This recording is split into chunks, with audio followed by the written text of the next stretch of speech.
السلام علیکم۔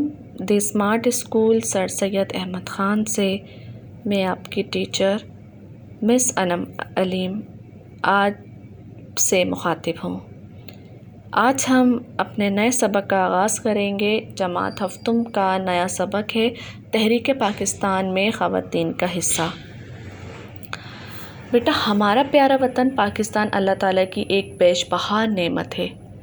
قائد اعظم کی ولولہ انگیز قیادت میں ہمارے آباء و اجداد نے اس پاک خطہ کے حصول کے لیے طویل اور صبر آزما جدوجہد کی ہے۔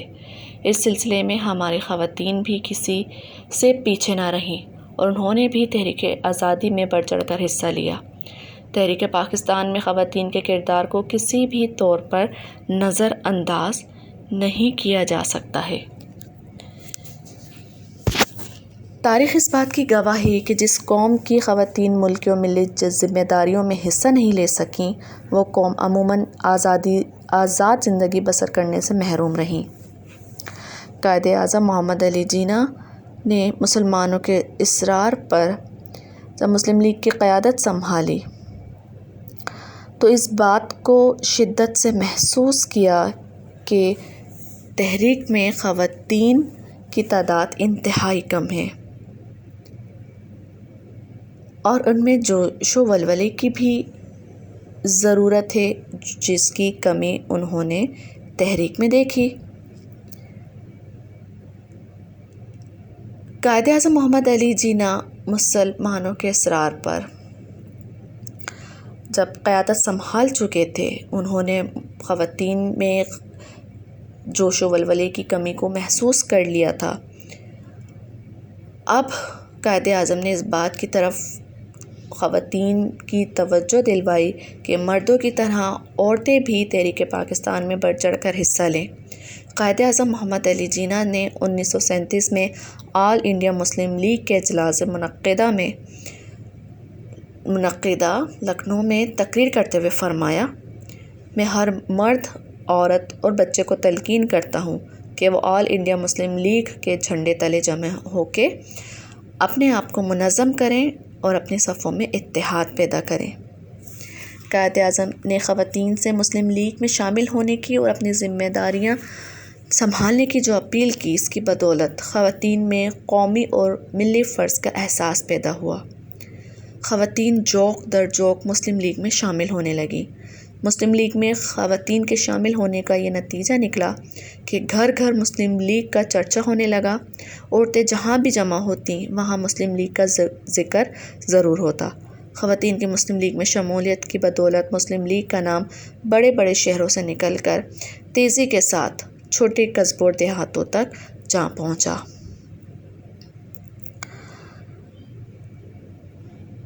قائد اعظم نے سیاسی امور میں اپنی بہن فاطمہ جناح کو ہمیشہ اپنے ساتھ رکھا۔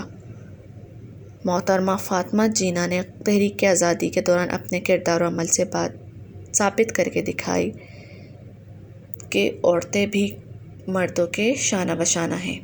تحریک میں حصہ لینے والی خواتین کی فہرست کافی طویل ہے، جن میں ہمارے سامنے فاطمہ جناح، رانا لیاقت علی خان، فاطمہ بیگم، بیگم جہاں آرا شاہنواز، گیتی آرا بشیر احمد، لیڈی مراتب علی، بیگم اقبال حسین، بیگم سلمیٰ تصدق حسین، شائستہ کرام اللہ، بیگم وقار النساء، بیگم نواب محمد اسماعیل جیسی خواتین کا ہمارے سامنے نام آتا ہے۔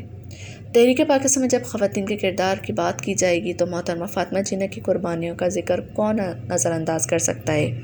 انہوں نے اپنی پوری زندگی اپنے بھائی اور ملک و قوم کی خدمت کے لیے وقف کر دی۔ محترمہ فاطمہ جناح کی انہی خدمات کے اعتراف کے طور پر قوم نے انہیں مادر ملت یعنی قوم کی ماں کا لقب دیا۔ پردے کی سخت پابندی کے باوجود بیگم محمد علی جوہر نے سیاست میں سرگرم حصہ لیا۔ آپ برصغیر کی واحد خاتون رہنما تھیں جنہوں نے قرارداد لاہور کی تائید کی۔ پاکستان کے پہلے وزیر اعظم نواب زادہ لیاقت علی خان کی اہلیہ محترمہ رانا لیاقت علی خان اعلیٰ تعلیم یافتہ خاتون تھیں۔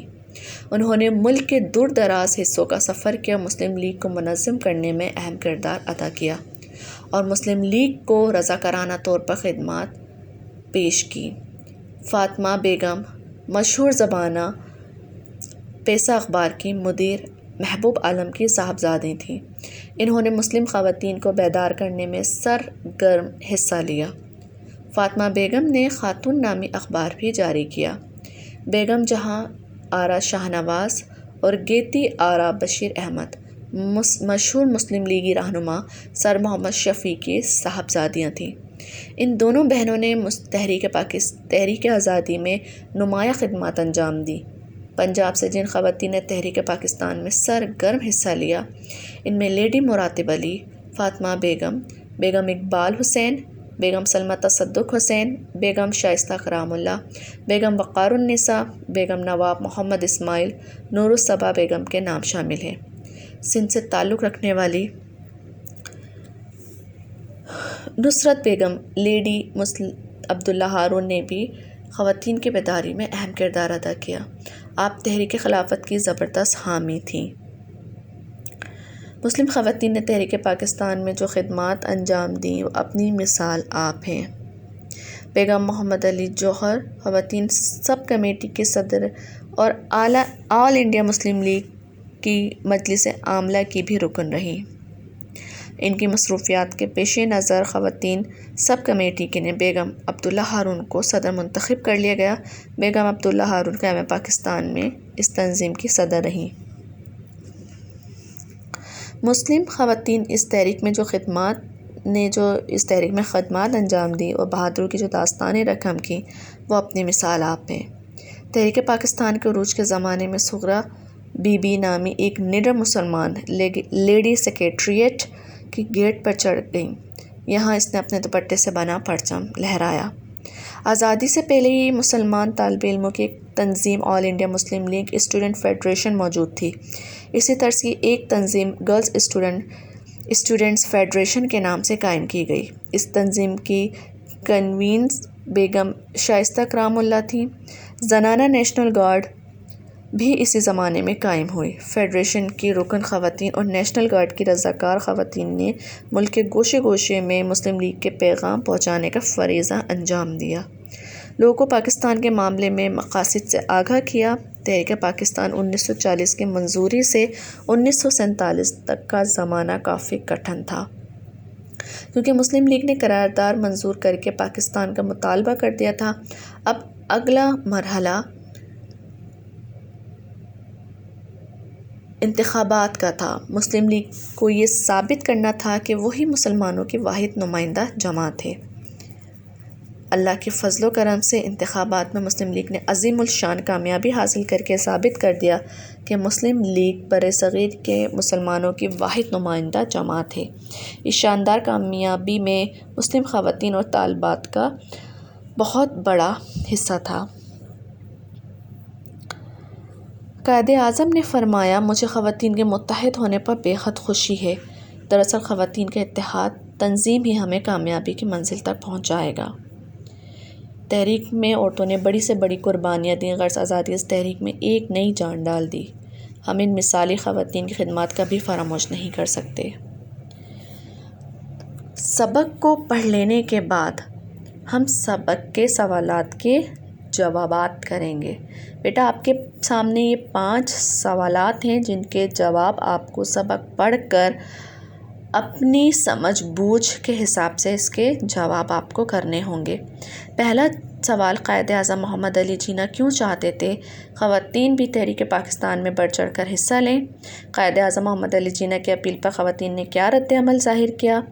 بیگم محمد علی جوہر نے تحریک پاکستان میں کیا خدمات انجام دیں؟ سول نافرمانی کے دوران مسلم خواتین نے حکومتی مظالم کا کس طرح مقابلہ کیا؟